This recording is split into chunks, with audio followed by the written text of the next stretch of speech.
अजा एकादशी व्रत कथा। इसके पाठ से अश्वमेध यज्ञ का फल मिलता है। अजा एकादशी का व्रत पापों से मुक्ति दिलाने वाला है। पद्म पुराण में वर्णित है। अजा एकादशी की कथा के अनुसार इस कथा का पाठ करने से व्यक्ति को अश्वमेध यज्ञ के समान फल मिलता है। अजा एकादशी का व्रत करने वालों को इस कथा का पाठ जरूर करना चाहिए, तभी व्रत का संपूर्ण फल प्राप्त होता है।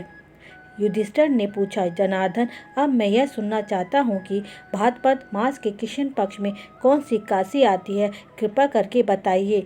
भगवान श्री कृष्ण बोले, हे राजन, एक चित्त होकर सुनो। पौराणिक काल में भगवान श्री राम के वंश में अयोध्या नगरी में एक चक्रवर्ती राजा हरिश्चंद्र नाम के राजा हुआ करते थे। राजा अपनी सत्यनिष्ठा और ईमानदारी के लिए प्रसिद्ध थे। एक बार देवताओं ने उनकी परीक्षा लेने की योजना बनाई। राजा ने स्वप्न में देखा कि ऋषि विश्वामित्र को उन्होंने अपना राजपाट दान कर दिया। सुबह विश्वामित्र वास्तव में उनके द्वार पर आकर कहने लगे, तुमने स्वप्न में मुझे अपना राज्य दान कर दिया। राजा ने सत्यनिष्ठ व्रत का पालन करते हुए संपूर्ण राज्य विश्वामित्र को सौंप दिया। दान के लिए दक्षिणा चुकाने हेतु राजा हरिश्चंद्र को पूर्व जन्म के कर्म फल के कारण पत्नी, बेटा और खुद को बेचना पड़ा। राजा को एक चंडाल ने खरीद लिया, जो शमशान भूमि पर लोगों से देह संस्कार का काम करवाता था। स्वयं को एक चंडाल का दास बना लिया। उन्होंने उसे चंडाल के यहाँ कफन का काम किया, किंतु उन्होंने इस आपत्ति के काम में कभी भी सत्य का साथ नहीं छोड़ा। जब इस प्रकार कई वर्ष बीत गए तो उन्हें अपने नीच कर्म पर बड़ा दुख हुआ और वह इससे मुक्त होने का उपाय खोजने लगे। वह सदैव इस चिंता में रहने लगे कि मैं अब क्या करूं, किस प्रकार इस नीच कर्म से मुक्ति पाऊंगा। एक बार की बात है कि वह इस चिंता में बैठे थे कि गौतम ऋषि उनके पास पहुंचे। राजा हरिश्चंद्र ने उन्हें प्रणाम किया और अपनी दुख भरी कथा सुनाने लगे।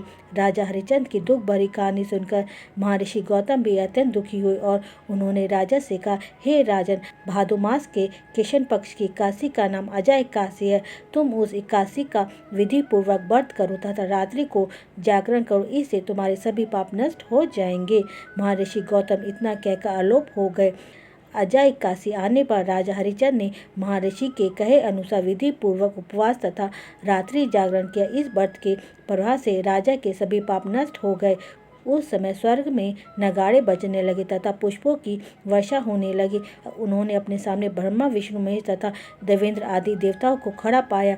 उन्होंने अपने मृत पुत्र को जीवित तथा अपनी पत्नी को राशि, वस्त्र तथा आभूषणों से परिपूर्ण देखा। व्रत के प्रभाव से राजा को पुनः अपने राज्य की प्राप्ति हुई। वास्तव में एक ऋषि ने राजा की परीक्षा लेने के लिए यह सब कौतुक किया था, परंतु अजा एकादशी के व्रत के प्रभाव से ऋषि द्वारा रचाई गई सारी माया समाप्त हो गई और अंत समय में हरिश्चंद्र अपने परिवार सहित स्वर्ग लोक को गए।